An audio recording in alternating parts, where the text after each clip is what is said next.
भाई मेरे हिसाब से तो उसे आज ही ले लेने चाहिए, हिंदू राष्ट्र तो घोषित करने का नहीं मोदी, ठीक है। और भाई कल को या तो दिन लिखट तू समाधि ले लो, नहीं तो आने वाले टाइम में या जनता से जल्द समाधि दे देगी।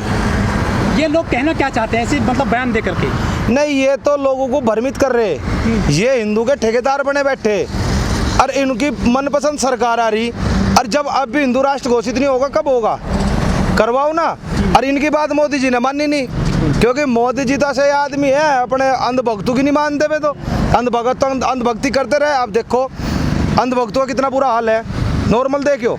अब तक अंधभक्त पोस्ट रूप है, छोटी दाढ़ी वाली फोटो लगा कर थे, फिर मोदी जी ने दाढ़ी कर ली इतनी लंबी, अब जाकर लंबी दाढ़ी करवा लगे मोदी जी ने, जाकर फिर छोटी दाढ़ी करवा ली, जाती कटवा ली, बाहर विदेश जाने के चक्कर में कोई मासिक जाकर उन्होंने कहते बाबा अब्बा जी है। तो अब वो अब जाकर उन्होंने फोटो वे बदली, फिर कुछ समय बाद अब फिर ये छोटी दाढ़ी वाले लेकर आवेंगे। तो अंधभक्तों की हालत खराब है, नुहीन महात्माओं की हालत खराब है। अब ये कह तो दे, ये सोच कर कहते हैं, कह लगा भाई यू मोदी जी हमारी बात मान लगा, मानता हो किसी की नहीं, क्योंकि वो तो फेंके। अब इन्होंने ये सोच कर चुना था कि अलावा मोदी जी हिंदू राष्ट्र घोषित कर देंगे और तू एक काम कर, पब्लिसिटी कमा ले, अपना आप बोल दे भाई अगर इन्होंने वो ना करा, हिंदू राष्ट्र घोषित ना करा तो मैं जल समाधि ले लूंगा। तो इनके लिए कोई महत्व नहीं है महात्माओं का, जल समाधि ले लो, मर जाओ। जो उमा भारती हैं, बीजेपी की बड़ी नेता हैं, ब्रांड साध्वी भी हैं, उन्होंने भी कहा था कि 2018 तक यदि गंगा साफ नहीं होती है तो मैं गंगा में समाधि ले लूंगी।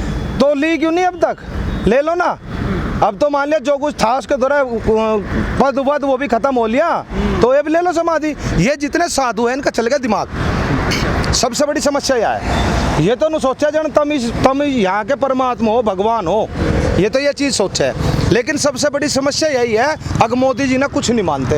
एक तो भी मरवाया, एक तो बड़ा था भाई, बड़ा ही तो उसका मटका अधिकारी था, प्रधान था, वो मरवा दिया। भाजपा की सरकार में कौन सुरक्षित है? तुम भी मर जाओ, ऐसे कितने मर जाओ। रही बात या देश की सारी चीज तो बिकल लग रही, ठीक है, नंबर इनका भी आना, इन मंदिरों का खजाना खाली होगा। एयर इंडिया बिक गई है आज। एयर इंडिया को बिकी नहीं, उनके जो लोग हैं ना उन्हें नोटिस दे दिया कि घर खाली कर दो 6 महीने के अंदर अंदर। और इसके बाद में नंबर ऑर्डिनेंस फैक्ट्री का है, ऑर्डिनेंस फैक्ट्री तैयार खड़ी है बिकने के लिए। कहाँ तक क्या क्या बचाओगे? और जब तो कहते कि अल्लाह नहीं बा कोई बात नहीं, प्राइवेट हो रही, विकास होगा, किसी का रोजगार नहीं जानेगा। जोन से एयर इंडिया वाले लोग थे, खाली मकान भी खाली, नौकरी भी गई उनकी नौकरी भी खत्म। उत्तर प्रदेश में योगी सरकार लगातार दावा कर रही है कि हमने क्राइम फ्री स्टेट बना दिया है, अपराध मुक्त उत्तर प्रदेश बना दिया है। हाँ। अपराधी थर थर कांप रहे हैं, लेकिन लगातार आए दिन दहाड़े लोगों की हत्याएं हो रही हैं। वही तो कह रहा, परसों क्या हुआ? हाँ वही परसों क्या हुआ? हाँ।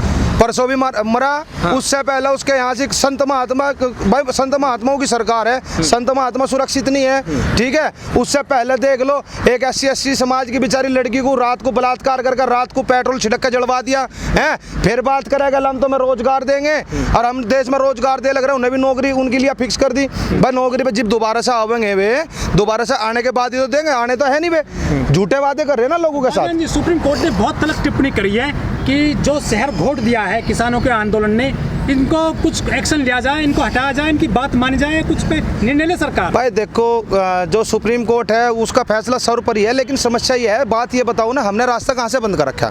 रास्ता उधर देखो, झाँक के प्रशासन ने बंद कर रखा, हमने कोई रास्ता बंद नहीं कर रखा। हमारा रास्ता दिखाओ कहाँ बंद है, खुल रहा है उधर, रास्ता आने का भी है जाने का भी है, हमने कहीं से बंद नहीं करा। तंबू तो आपके लग रहे हैं, तंबू लग रहा है जी, तंबू हमारे पटके दे, तंबू लगाने का जगह तो है निकलने की, हम तो जगह दे देंगे, खोल लो रास्ता। अरे हम तो आगे जाकर बैठ जाएंगे, हमारा क्या है, रास्ता तो खुलवा दो, हमें तो राष्ट्रपति भवन में बुला कर बैठा, हम तो वहाँ बैठ जाएंगे।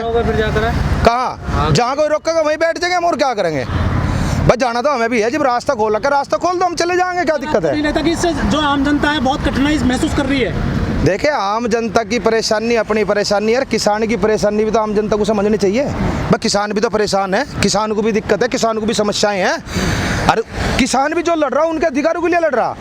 एक लेडीज ने याचिका दायर कर दी, कह लगा मुझे 2 घंटे लगे जाने में, उसके ऊपर सुप्रीम कोर्ट ने फैसला सुना दिया। जब सुप्रीम कोर्ट में किसानों के ऊपर क्यों नहीं सोचता? किसान बर्बाद हो लग रहा। अब किसान की जीरी का भाव आ लग रहा, जीरी ले लो, कहाँ ले रहे? कल अल्टीमेटम दे दिया था कि 2 तारीख लो तो खोल देना मंडी को, खरीद लो, नहीं तो फिर आंदोलन वहाँ भी होगा। चढ़ूनी साहब ने जो अल्टीमेटम दिया है, यूपी के किसान भी करेंगे क्या कुछ ऐसा? हाँ, यूपी का किसान क्यों नहीं करेंगे भाई? यूपी का थोड़ा सा ये है, उनसे थोड़ा बाद में होगा, क्योंकि यहाँ बाद में आता है मुंजी का फसल जो है वो बाद में कटती है, वहाँ थोड़ी पहले कटने लगी थी, आगे इतनी फसल है। सर 10 महीने से चुनाव ये जो आंदोलन है वो चल रहा है, लेकिन जो गतिरोध है वो बना हुआ है। 12 दौर की वार्ता हुई है किसान संगठनों और सरकार के बीच, लेकिन सारी वार्ता बेनतीजा रही। अब क्या लगता है कि जो आगे की रणनीति है किसानों की क्या होगी? भाई किसान अपनी रणनीति क्यों बतावेंगे? ये तो अगर सरकार को दिक्कत हो रही है, सरकार को परेशानी हो रही है, सरकार को एक काम करना चाहिए, आके बात करें, वार्ता का दौर बढ़ावे और जो हमारी समस्या है उनको समाधान करें। बात तो सरकार नहीं करना चाह रही ना। मंत्री नरेंद्र सिंह तोमर ने कहा है कि किसान साफ मन से आए और बातचीत करने के लिए सरकार तैयार है। किसान के मन में कहाँ पाप है? पाप कृषि मंत्री के मन में है। वो तो कह रहे हैं शर्तों के आधार पर होगा। शर्त किस चीज की शर्त? वो तो साफ शर्त किस चीज की? वापस नहीं लेंगे। तो क्यों नहीं होंगे वापसी होंगे? अरे हमने मांगे थे क्या? जबरदस्ती तुम कुछ भी दे दो हैं? जबरदस्ती थुप जाएगा क्या? मैं तुम्हारे घर पे जाकर बुलडोजर चलवा लूंगा, जबरदस्ती चल जाएगा क्या? कह रहे थे वक्त की मांग थी, पिछली सरकारों ने किसी वक्त की मांग नहीं थी, किसी वक्त की मांग नहीं। यही तो बात है, उन्होंने हमें नहीं सताया इतना जितना इन लोगों ने सता दिया। इन लोगों ने जबरदस्ती हमारे पे थोप दिया, हमें बर्बाद करना चाह रहे। ये तो आम आदमी गरीब और किसान की सरकार है। सुनो, छोटे किसानों का भला चाहिए। सुन दो, भला बता रहा हूँ ना, पूरा देश का हर चीज बेचते जा लग रहे, सब चीज बेच रहे हैं, ठीक है। अब जब सब चीज बिक चुकी, रहा कुछ नहीं, एक कृषि रह रही थी, या इस पे निगाह पड़ेगी क्या? लगे ऐसे ले लो, क्योंकि ये लोग चाहते हैं कि जो लोग है, जो दुनिया जनता है ना या देश की, या भूखी रहे, क्योंकि भूखे लोग कभी क्रांति नहीं कर सकते। इनका मानना यही है कि लेना इतना भूखा कर दो, हैंड टू माउथ कर दो, जो हम इन्हें दे तो खावे और नहीं देवे तो नहीं खावे। व्यापारी वहाँ काम करेंगे, उससे सरकार खरीदेगी। वही काम जीरी में होने लग रहा, कहला जो जीरी का रेट है, उसके जीरी का रेट तो 600-700 रुपये कम खरीदा जा रहा। जब कम खरीदा जाएगा तो 600 रुपये के हिसाब से राजकोष भरा जाएगा। जब राजकोष भरा जाएगा, जब जो सरकारी लोग हैं, जो सरकारी खरीद होती है, वह खरीद किसान से नहीं कर रहे, वह खरीद जो व्यापारी लोग हैं, वे व्यापारी लोग 600-700 रुपये कम लेकर के किसान से फिर उस 600-700 रुपये महंगा सरकार को देंगे। सरकार अपना भंडारण पूरा करेगी और जो बीच में 600-700 रुपये कमाए जाएंगे वह सरकार कमावेगी और वे बीच के दलाल कमावेंगे। किसान यूँ ही कह रहा हमें नहीं चाहिए ये चीज़ें। लेकिन 2014 से पहले मोदी जी ने एक नारा दिया था, बहुत हुआ किसानों पर अत्याचार, अब की बार मोदी सरकार। अब मोदी सरकार लगातार हम दोनों का भाई, ओ भाई बहुत हो महंगाई की मार, तू बस कर भाई मोदी यार, हम तो परेशान है भाई। परेशान हो गए। अच्छा भाई तेल बढ़ा दिया, गैस बढ़ा दी, छोड़ा क्या इन्होंने, देश बेच दिया, हर सब कुछ तो बेच रहे, छोड़ क्या रहे हैं। अब की बार फिर विकास करेगा क्या? इसका नाम विकास है क्या? सब चीज बेचना किसको? गुरु चाणक्य ने एक बात कही, गुरु चाणक्य ने एक बात कही, गलती करो एक बार करो, बार बार मत करो। और एक और बात कही, दूसरों गलतियों से सीखो, खुद पर अभ्यास करोगे, जीवन छोटा पड़ जाएगा। 3 बार कहाँ कर ली? एक बार गलती करी थी हमने, एक बार वोट दे दिया था 2014 में, उसके बाद जाकर के जैसे परिवर्तन आ देख लिया। 17 में जिसने दिया होगा 19 में जिसने दिया। भाई एक बात तो बताओ, जो 2019 की सरकार बनी कैसे बनी? वाह कैसे बनी? पता नहीं तुम्हें? पता नहीं क्या तुम्हें? नहीं बताइए। वोटों से नहीं बनी। उस पाकिस्तान को सबक सिखाने के लिए यह सरकार बनी थी। अच्छा। ना तो उसे सबक सिखाया, ना विकास करा, देश और बेच दिया। उंगदेव जा चुनाव आ रहे ना, तो बॉर्डर पे संघर्ष है, जा बॉर्डर पे तनाव है, जाकर देखो चीन वाले पे, आज इंग से भी सेना बढ़ा दी, चीन बढ़ रहा है। वो बहुत पहले कहा था एक शायर ने, क्या लगा भाई देश का माहौल कुछ गर्म है, बॉर्डर ऊपर तनाव है, इसका मतलब देश में चुनाव है। लेकिन सरकार तो ये कहती है कि हमने घर में घुस करके मारा है पाकिस्तान को, 40 जवानों का बदला 400 जो है वहाँ पर मार करके लिया। भाई सुनोगे, देखो ये बकने का कोई फायदा है नहीं। और देखो हम अपनी देश की जो सेना है, अपनी सेना पे हम गर्व महसूस करते हैं। मोदी ने तो जाके एक को मारा नहीं वहाँ से, अच्छा एक नहीं मारा मोदी पे जाके। जो हमारी देश की सेना है वो काबिल है, सिर्फ छूट तो दे दो उन्हें। अच्छा वह मैंने कह रहा रात में अगर लाहौर में जाकर झंडा ना फहरा दे, छूट तो दो। अच्छा। देते तो नहीं छूट। बात वह है, हाँ दौड़ है तो घोड़े को दुड़ावे तो, पर पाँव में रस्सी बांध कर दुड़ावे, कहला दौड़ और गदा के निकल जाएगा तेरे से। बात हुआ है। सुनील जी, मनीष गुप्ता का मामला भी शांत भी नहीं हुआ था, लेकिन गोरखपुर में ही एक मनीष प्रजापति नामक युवक की पीट कर हत्या कर दी गई है गोरखपुर में, जहाँ से खुद योगी जी आते हैं। हाँ। तो ये तो गोरखपुर में लगती 2 घटना, क्या बता भाई ये क्या गया? कहला कानून व्यवस्था बहुत ठीक है। कितनी ठीक है तुम बता दो भाई, तुम तो मीडिया वाले हो भाई, तुम तो रोज कवर करो इन चीजों को और तुम्हें पता भी रहे।